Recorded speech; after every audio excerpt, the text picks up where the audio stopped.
So hi guys, this is the second video in the series Filtering the योजना।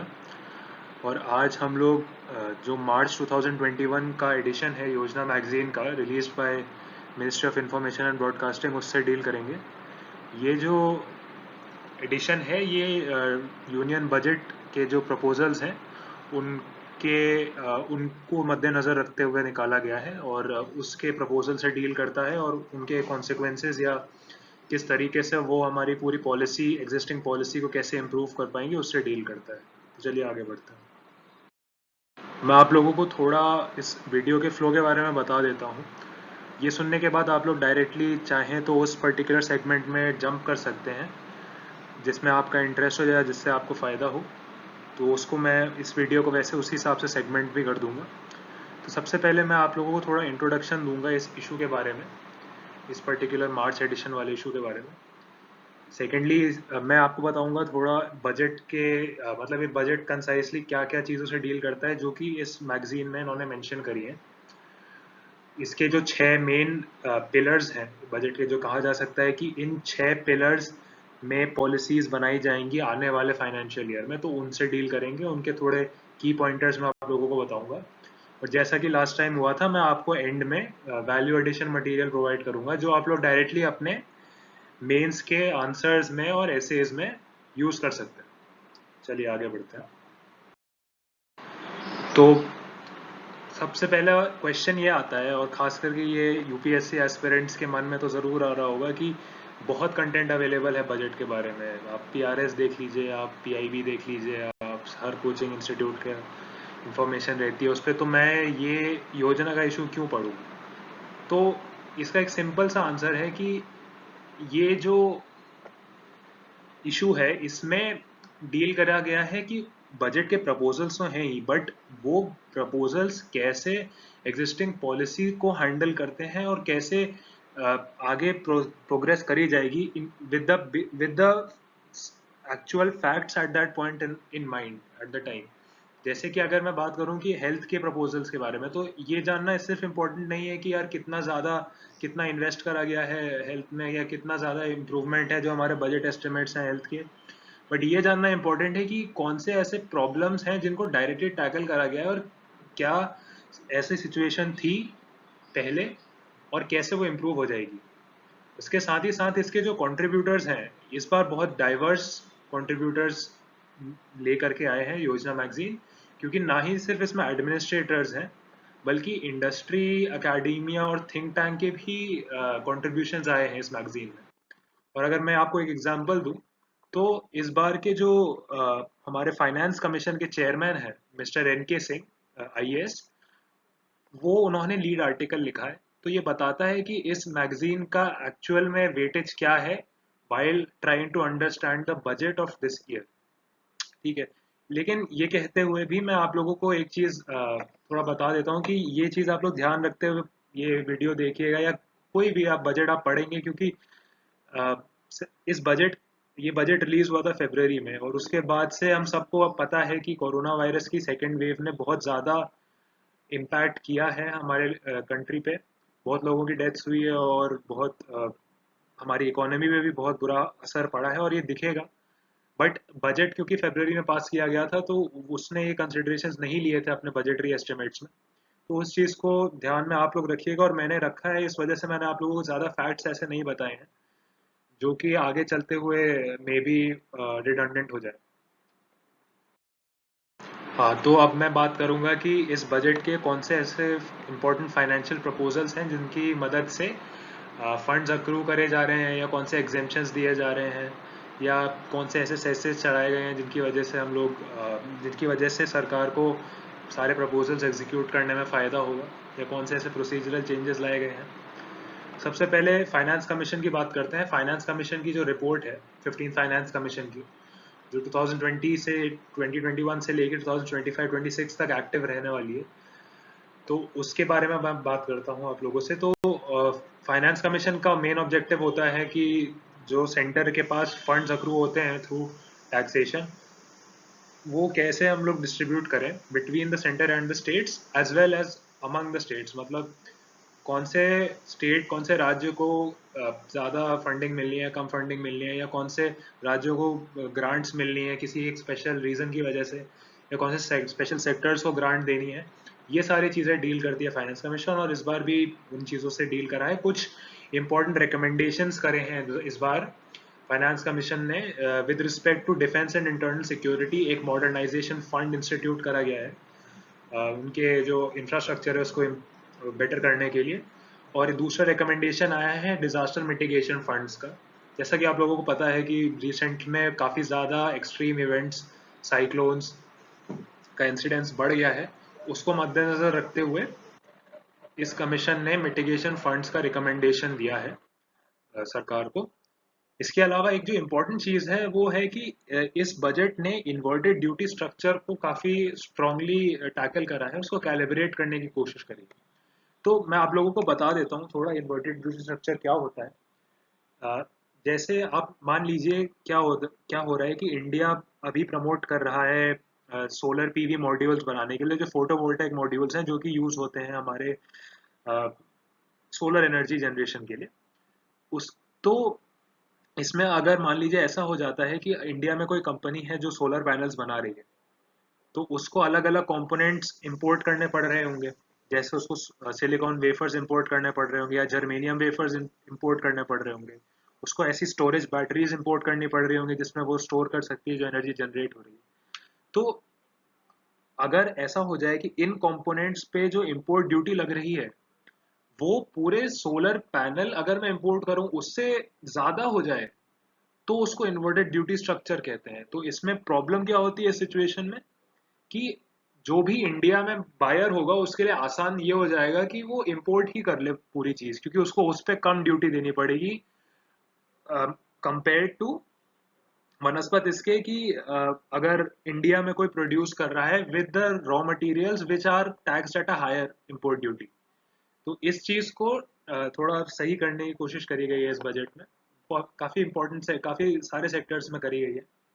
इसके अलावा एक agricultural and infrastructure and development cess introduce करा गया है जो कि फ्यूल पे लगाया जाएगा। एग्रीकल्चरल इंफ्रा में इसके प्रोसीड्स सारे इन्वेस्ट करे जाएंगे। और जो विवाद से विश्वास प्रपोजल आप लोगों को थोड़ा आइडिया होगा इसके बारे में, डायरेक्ट टैक्स सेटलमेंट्स के लिए रिलीज करा गया था लास्ट ईयर। तो उसमें भी कुछ प्रोसीजरल सिंप्लीफिकेशन का प्रपोजल है इस बजट में। एक इम्पॉर्टेंट चीज़ जो इस बजट का एक फीचर है विद रिस्पेक्ट टू जो फेडरल स्ट्रक्चर है, फिजिकल फेडरलिज्म है इंडिया का, वो है कंडीशनल बोरोइंग्स का। जैसा कि आप लोगों को हो सकता है आइडिया हो कि article 293 of the constitution deal करता है कि स्टेट्स कैसे लोन उठा सकते हैं किसी भी मार्केट से, या फिर सेंटर से किस तरीके से क्या प्रोसीजर रहता है लोन्स लेने का। तो जो 293 का थर्ड क्लॉज है, आर्टिकल 293 का थर्ड क्लॉज है, वो डील करता है कि स्टेट कितना मार्केट से बोरो कर सकता है। तो वो इस बार वैसे लिमिट उसकी 3% है, but with respect but keeping in mind कि कोविड का बहुत ज़्यादा इम्पैक्ट रहा है स्टेट्स के फाइनेंसेस में, तो वो लिमिट इंक्रीज करके अब 5% कर दी गई है। अपने स्टेट मतलब स्टेट जो राज्य है उसके ग्रॉस डोमेस्टिक प्रोडक्ट की 5% कर दी गई है। और ये ऐसा है कि ये सिर्फ तब आप लोग तब राज्य को मिलेगा जब वो इन 4 इंडिकेटर्स में परफॉर्म करता है। ये 4 हैं: one nation one ration card scheme जो सेंटर ने चला रखी है पोर्टेबिलिटी ऑफ राशन कार्ड्स के लिए। दूसरी है ईज ऑफ डूइंग बिजनेस, वो कैसे इम्प्रूव करते हैं। इसके अलावा लोकल बॉडीज जो हैं हमारी, जो 73rd and 74th constitutional amendment act के तहत बनाई गई हैं, उनमें कुछ रिफॉर्म्स इंस्टीट्यूट कर पाते हैं नहीं राज्य, इस पर डिपेंड करेगा उनको कितना फंडिंग मिलता है। और चौथी चीज़ है कि जो पावर सेक्टर है, जो हमारे डिस्ट्रीब्यूशन कंपनीज हैं, या हमारे सब स्टेशंस हैं, या हमारे ट्रांसमिशन लाइंस हैं, उनमें कुछ इंपॉर्टेंट रिफॉर्म्स जैसे कि डीबीटी, डायरेक्ट बेनिफिट ट्रांसफर, अगर फार्मर्स को वो प्रोवाइड कर पा रहे हैं नहीं वो राज्य, या फिर वो अपने जो टेक्निकल एंड कॉमर्शियल लॉसेस हो रहे हैं, मतलब जब वो कॉमर इंडस्ट्रीज को सेल कर रहे हैं पावर, उसमें अगर कोई किसी तरीके का कोई लॉस हो रहा है मीटरिंग की वजह से या फीडर सेपरेशन ना होने की वजह से, तो अगर उसको रिड्यूस कर पाए तब ये जो एडिशनल बोरोइंग्स हैं स्टेट्स के लिए एप्लीकेबल हो जाएंगी। तो अब 6 मेन पिलर्स के बारे में मैं बताता हूँ आपको इस बजट के। वो हैं health and well being, physical and financial capital and infrastructure, inclusive development for aspirational India, reinvigorating human capital, minimum government maximum governance और innovation and research and development. इन 6 पिलर्स को मैं आगे चल के डिस्कस करूंगा इंडिविजुअली। तो हेल्थ एंड वेलबींग पिलर जो है इस बजट का, वो बहुत एक ऑब्वियस बात है कि इस बार उस पर स्ट्रेस किया गया है गिवन द कोविड सर्कमस्टांसेस।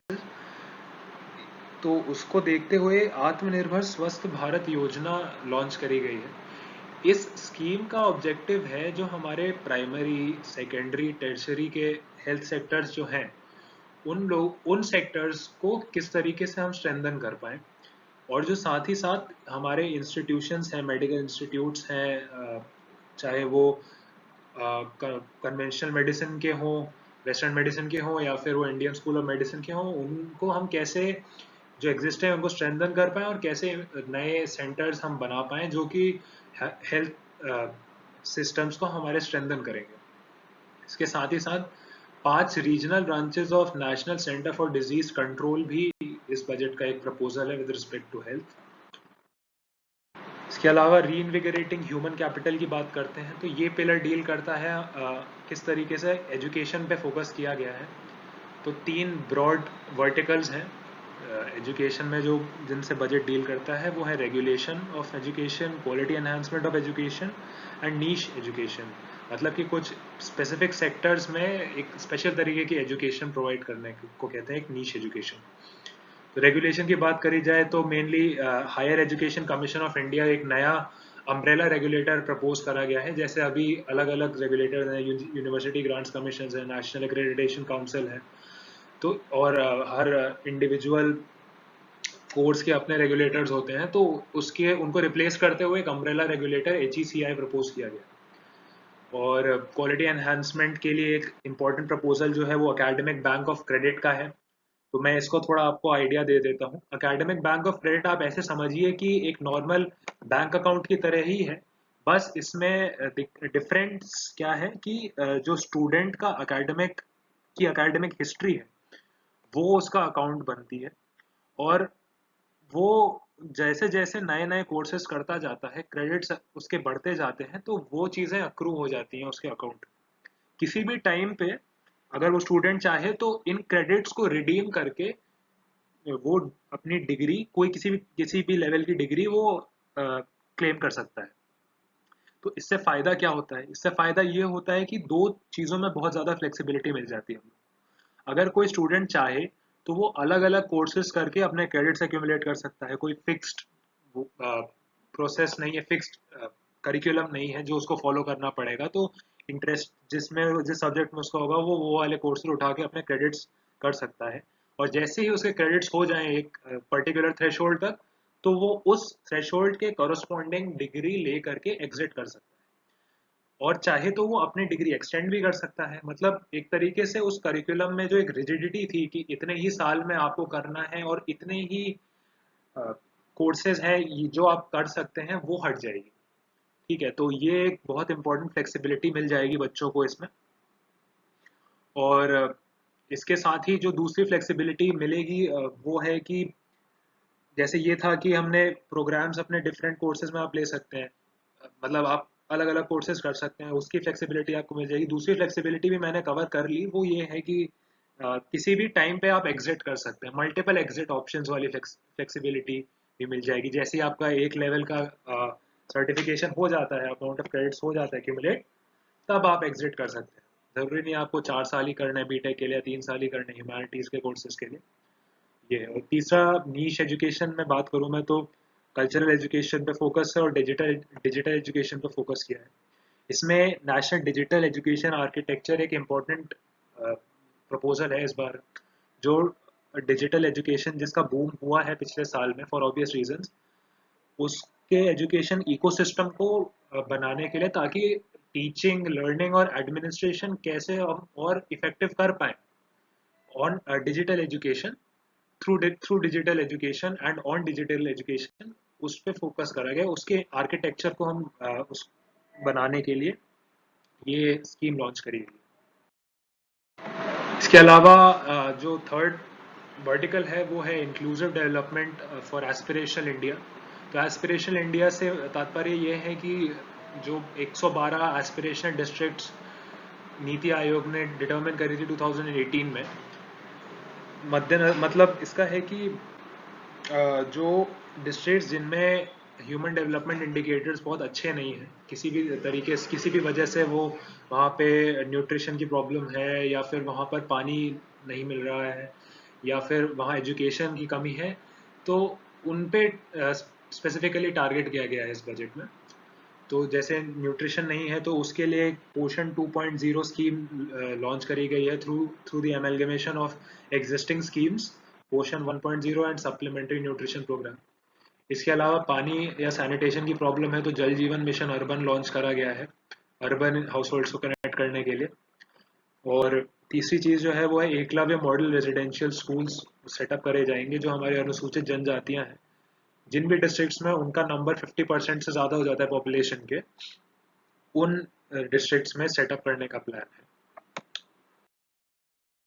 तो अब जो इसकी फिफ्थ इम्पॉर्टेंट पिलर है वो है मिनिमम गवर्नमेंट मैक्सिमम गवर्नेंस का।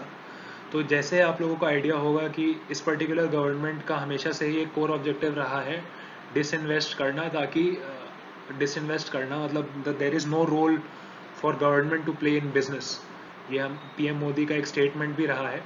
तो उसके लिए एक पब्लिक सेक्टर एंटरप्राइजेस पॉलिसी इस बार लॉन्च करी गई है, जिसमें या या तो प्राइवेटाइज करके, या डाइवेस्ट करके, या एसेट्स को मोनेटाइज करके, जितना हमारी सरकार का रोल रहता है विद रिस्पेक्ट टू इकोनॉमी वो कम होता जाए, और मोर इन अ रेगुलेटरी सेंस वो सरकार का रोल रहेगा, बट जो ऑपरेशनल चीज़ें हैं वो प्राइवेट सेक्टर के लिए छोड़ दी जाएंगी।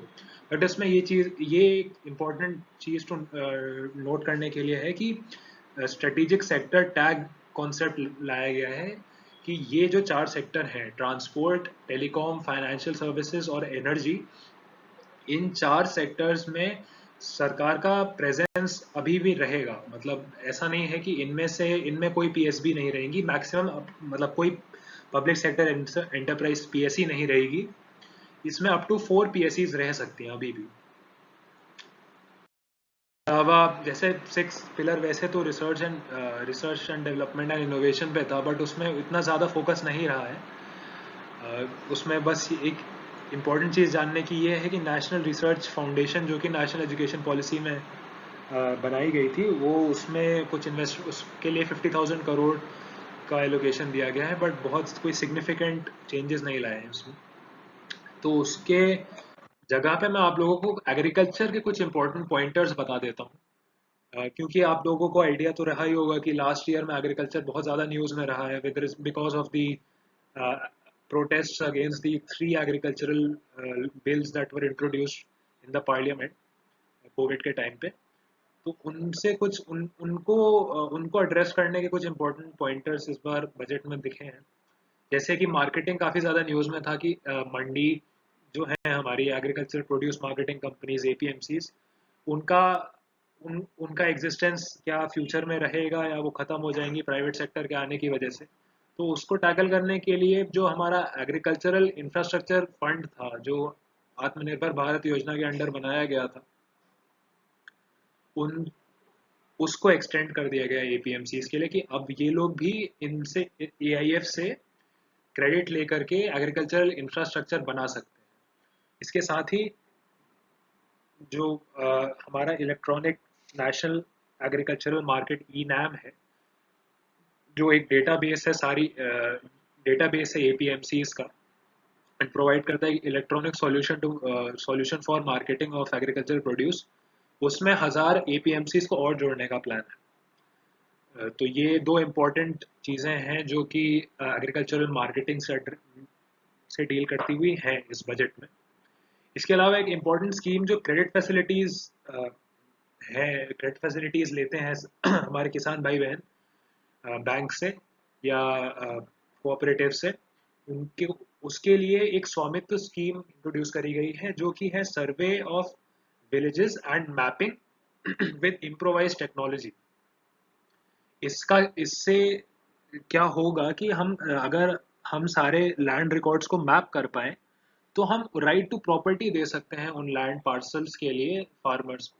और जैसा कि आप लोगों को पता ही होगा कि आप कोई भी लोन लेने जाते हैं तो आप किसी भी चीज़ के लिए तो आपके पास एक आइडेंटिटी डॉक्यूमेंट होना चाहिए आपका केवाईसी बनाने के लिए। तो उस केवाईसी के लिए आप आपके पास अगर अपनी आपके लैंड के जो पट्टा है, लैंड का पट्टा है, उसका कोई भी डॉक्यूमेंट रहेगा, तब आप जा करके इंस्टीट्यूशनल क्रेडिट मतलब बैंक से क्रेडिट आप लोग निकाल सकते हैं अपने फार्मिंग पर्पसेस के लिए। तो वो इस स्कीम का मेन ऑब्जेक्टिव है उस चीज़ को अचीव करना। इसके अलावा सीवीड फार्मिंग पे फोकस करा गया है। सीवीड्स का काफ़ी ज़्यादा रिसेंट टाइम्स में इम्पोर्टेंस बढ़ा है इसका क्योंकि इसका यूज़ बहुत मल्टीफैसेटेड एरियाज में होता है। जैसे कि कॉस्मेटिक्स में भी सीवीड्स को यूज़ करा जाता है, फूड प्रोडक्ट्स बनाने में भी सीवीड्स का यूज़ रहता है, फार्मास्यूटिकल्स बनाने में भी सीवीड्स का यूज़ रहता है। तो उस इम्पोर्टेंस को ध्यान में रखते हुए एक मल्टीपर्पज सीवीड पार्क बनाने का प्लान है तमिलनाडु में। जो 62.4% ऑफ एक्सपेंडिचर मैंने लिखा है उसका मतलब ये है कि जो स्टेट्स हैं वो टोटल जो एक्सपेंडिचर करती है सारी सरकारें हमारी एक साल में, उसका 62.4% स्टेट्स के द्वारा होता है अपनी स्कीम्स चलाने के लिए, अपने एक्ट्स जो सेंट्रल या स्टेट एक्ट्स हैं उनको इम्प्लीमेंट करने के लिए। और लेकिन जो रेवेन्यू रहता है वो उसका 62.7% सेंटर कलेक्ट करती है। तो इस वजह से इम्पोर्टेंट होता है फाइनेंस कमीशन का रोल, जो कि एक सिग्निफिकेंट अमाउंट ट्रांसफर करता है स्टेट्स को ताकि वो लोग गवर्नेंस में उनके कोई प्रॉब्लम ना हो। दूसरी चीज़ जो एक मैं इम्पोर्टेंट चीज़ यहाँ पे पॉइंट करना चाहूँगा वो ये है कि जो अर्बन लोकल बॉडीज़ के लिए फंडिंग है वो फिजिकल ईयर 2021 के में 33% एंड 67% था, मतलब 33% was for urban local bodies. But जैसे जैसे फिजिकल ईयर 26 आ रहा है उसको इंक्रीज करके 35% कर दिया गया है। ये एक सिग्नल है ये दिखाने के लिए और इस चीज़ से डील करने के लिए कि हमारे कंट्री का शहरीकरण जो होता जा रहा है, अर्बनाइजेशन जो होता जा रहा है, उसको ध्यान में रखते हुए अर्बन लोकल बॉडीज को धीरे धीरे करके हम फंडिंग ज़्यादा प्रोवाइड करेंगे क्योंकि ज़्यादा लोग रहने आएंगे अर्बन एरियाज में। और एक जो इम्पोर्टेंट फैक्ट इसमें है वो है कि 20% एग्रीकल्चरल सेक्टर का शेयर हो चुका है, जो कि पिछले 17 सालों में सबसे ज़्यादा है। जैसा कि आप लोगों को आइडिया होगा कि अप्रोक्सीमेटली 16-17% पे रहता है टोटल जीडीपी का कंट्रीब्यूशन, एग्रीकल्चर का कंट्रीब्यूशन टू द जीडीपी। वो अब 20% हो गया है और उसका एक ही रीज़न है कि लास्ट ईयर जैसे बाकी सारे सेक्टर्स नेगेटिव ग्रोथ फेज में चले गए थे, एग्रीकल्चर का पॉजिटिव ट्रेंड बना रहा, वो 3.4% तक पे ग्रो कर रहा था। तो इस वजह से उसका शेयर बढ़ के 20% हो गया। ठीक है, तो अब कुछ ट्रेंड्स मैं आप लोगों को बता देता हूँ, जैसे कि एजुकेशन एजुकेशन के लिए जो इस बार फंडिंग है वो कम हुई है अगर हम बजट एस्टिमेट से जा करके देखें तो ये कि इम्पोर्टेंट ट्रेंड है जो आप लोगों को ध्यान में रखना चाहिए। अलावा एग्रीकल्चर का जैसे मैंने आपको बताया काफ़ी टाइम से वो स्ट्रांगली ग्रो कर रहा है और इस बार भी 2020-21 में जब बाकी सारे सेक्टर्स फ्लाउंडर कर रहे थे, एग्रीकल्चर सेक्टर बहुत स्ट्रांगली ग्रो करा एट 3.4%। तो ये एक इम्पॉर्टेंट ट्रेंड है, आप लोग ध्यान रख सकते हैं। दूसरा ट्रेंड जो इम्पोर्टेंट है वो है डेफिसिट्स का। अब इस बार तो बहुत ऑब्वियस था कि बहुत ज़्यादा डेफिसिट रहेगा क्योंकि सरकार ने काफ़ी सारी मतलब एक बहुत एक्सपेंशनरी पॉलिसी अपनाई थी क्रेडिट इन्फ्यूजन के लिए, लिक्विडिटी इन्फ्यूजन के लिए, तो काफ़ी ज़्यादा डेफिसिट देखने को मिला। जैसा आप देख सकते हैं कि 2020-21 के जो रेवेन्यू एस्टिमेट्स हैं, रेवेन्यू नहीं, I am sorry, revise estimates हैं, वो बहुत ज़्यादा ओवरशूट कर गए हैं। जैसे कि 3% टारगेट है हमारे FRBM एक्ट का फिजिकल डिफिसिट के लिए, वो शूट अप करके ऑलमोस्ट 9 to 10% हो गया था। लेकिन बजट इस बार एस्टिमेट कर रहे हैं 2021-22 का जो ये वाला बजट है उसने एस्टिमेट करा है कि अगले साल 6.8% तक उसको ड्राइव डाउन कर दिया जाएगा। इसके अलावा ये कुछ टैक्स रिसीट्स के पिछले 10 सालों के क्या ट्रेंड रहा है, वो इस इमेज में आप देख सकते हैं। तो बहुत ज़्यादा कुछ डिसर्नेबल नहीं है, वो ऑलमोस्ट 10% पे ही रहा है, जो कि बहुत कम है जीडीपी के compare to other economies. But वो अराउंड 10% ही रहा है, ना ज़्यादा इम्प्रूव हुआ है ना कम हुआ है, despite the setting up of GST and many different changes that have been brought in the direct tax settlement as well. तो अब ये कुछ ऐसे phrases एंड एग्जाम्पल्स हैं जो आप लोग डायरेक्टली यूज कर सकते हैं, डायरेक्टली कोट कर सकते हैं। तो एक चीज़ मैं यहाँ पे एक्सप्लेन कर देता हूँ आप लोगों को कि टॉय बेस्ड पेडागोजी का क्या मतलब होता है। टॉय बेस्ड पेडागोजी होती है कि जो प्ले बेस्ड लर्निंग कॉन्सेप्ट है एजुकेट करने का किसी भी बच्चे को जो स्कूल में पढ़ रहा है, स्कूल स्टूडेंट को, तो आप कैसे उसको एक बात तो होती है आपने थ्योरेटिकली उसको बता दिया और उसको उससे एग्जाम लिखवा लिया कि आप लोग इसमें मार्क्स ले आओ, तो हम अज्यूम कर लेंगे आप लोग सीख गए हैं। बट ऐसा नहीं होता है। ये काफ़ी स्टडीज़ ने प्रूव करा है कि प्ले बेस्ड लर्निंग से बच्चा ना ही ज़्यादा सीख पाता है, बल्कि उसका ओवरऑल डेवलपमेंट होता है। सोशल जो सॉफ्ट स्किल्स हैं उसके वो भी डेवलप होते हैं through such activities as play-based learning, which is encouraged in toy-based pedagogy at all school levels. तो ये एक important इंटरेस्टिंग चीज़ है जो आप लोग अपने एजुकेशन के एसेज या आंसर्स में लिख सकते हैं।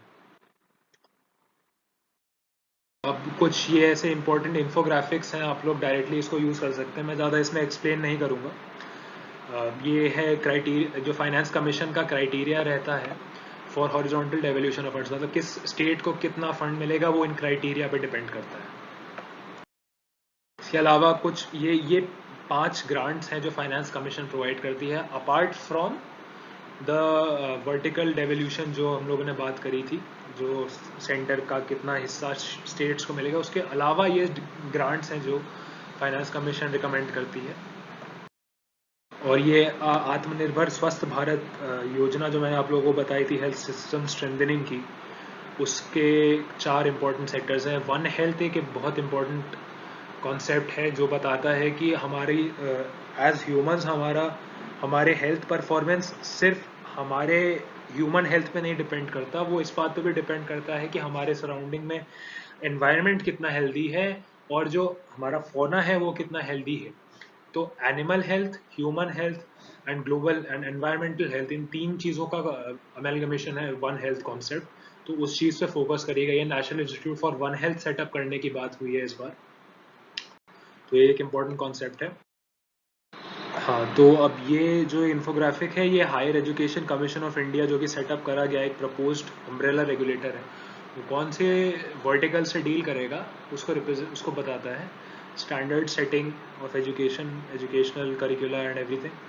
इसके अलावा accreditation of the institutes, educational institutes, funding that will be provided to the institutes and the regulation of the institutes, इन 4 वर्टिकल से डील करता है। इसके अलावा अब ये जो इन्फोग्राफिक है ये हमारे जो मास ट्रांजिट सिस्टम है पब्लिक ट्रांसपोर्ट का, जैसे हमारी मेट्रो हो जाएगी या फिर बस हो जाएगी या फिर हमारी जो लोकल्स चलती हैं मुंबई में, उनसे डील करता है। उन पे काफ़ी फोकस करा गया है इस बार रेलवे सेक्टर में। तो ये दो जो इम्पोर्टेंट चीज़ें हैं इस बार शुरू करी गई हैं, वो है metro light and metro neo. तो ये कॉन्सेप्ट है कि मेट्रो सर्विसेज अगर हमको प्रोवाइड करनी है टीयर 2 सिटीज़ में या फिर जो टीयर 1 सिटीज़ हैं उनके पेरिफेरल एरियाज़ में, तो ये 2 स्कीम्स के तहत वहाँ पर मेट्रोज़ का सेटअप होगा और काफ़ी वो लाइट वेट होंगी एंड काफ़ी चीप होंगी। वो मतलब वो ट्रांसपोर्ट का एक जरिया प्रोवाइड करेंगी टीयर 2 सिटीज़ के लिए भी। और कुछ ये विमेन सेंट्रिक इनिशिएटिव्स जो एड्रेस करे गए हैं इस बार बजट में, आप लोग ये देख सकते हैं, इसको यूज़ कर सकते हैं अपने एसेज में। तो ये 5 चीज़ें हैं। मिशन पोषण 2.0 जैसा मैंने आप लोगों को बताया था पहले कि एस्पिरेशनल डिस्ट्रिक्ट्स के लिए न्यूट्रिशन की उनको स्ट्रेंथन करने के लिए, न्यूट्रिशनल सिस्टम्स को स्ट्रेंथन करने के लिए है। इसके अलावा स्वस्थ भारत योजना मैंने आप लोगों को बताया, आत्मनिर्भर स्वस्थ भारत योजना, वो भी ये इंपॉर्टेंट कॉन्सेप्ट है क्योंकि अगर हमारी औरतें स्वस्थ रहेंगी तो हमारी सारी आने वाली जनरेशन स्वस्थ रहेगी। तो एक ये इम्पोर्टेंट है इससे रिलेटेड। फिर जल जीवन मिशन, क्योंकि औरतों का काम रहता है पानी प्रो एक्सेस करवाना, अगर वो डायरेक्ट एक्सेस नहीं मिल रही है तो लेकर के आना, तो इस वजह से ये भी इम्पोर्टेंट है। पीएम उज्ज्वला स्कीम जो कि 2015 में लॉन्च करी गई थी, वो भी, उसमें एक इस बार चेंज लाया गया है कि 1 करोड़ और बेनिफिशियरी, जैसे पहले 8 करोड़ के लिए था, 8 करोड़ बेनिफिशियरीज थे, उनको एक्सटेंड करके 1 करोड़ बेनिफिशियरीज और ऐड कर दी। और एक और जो इनिशिएटिव है वो है कि विमेन को पहले नाइट शिफ्ट्स में अलाउड नहीं था काम करना, तो वो एक तरीके का डिस्क्रिमिनेशन था उनके लिए, कि उन लोग उस तरीके से they won't be able to earn that much more which they can. तो उसको ध्यान में रखते हुए एक ये प्रपोजल किया गया है कि अलाउ कर दिया जाएगा वुमेन को नाइट शिफ्ट्स में काम करने में डिफरेंट इंडस्ट्रीज में। So thank you for watching the video. और आप लोगों को कोई भी सजेशंस हो, आप बेझिझक उसको कमेंट करिए, लाइक करिए अगर आपको अच्छा लगता है कंटेंट, सब्सक्राइब करिए। मैं ये कंटेंट वीकली या एवरी 10 डेज बनाता रहूँगा। सो आप लोग एंगेज रहिए, देखते रहिए वीडियोस। Thank you.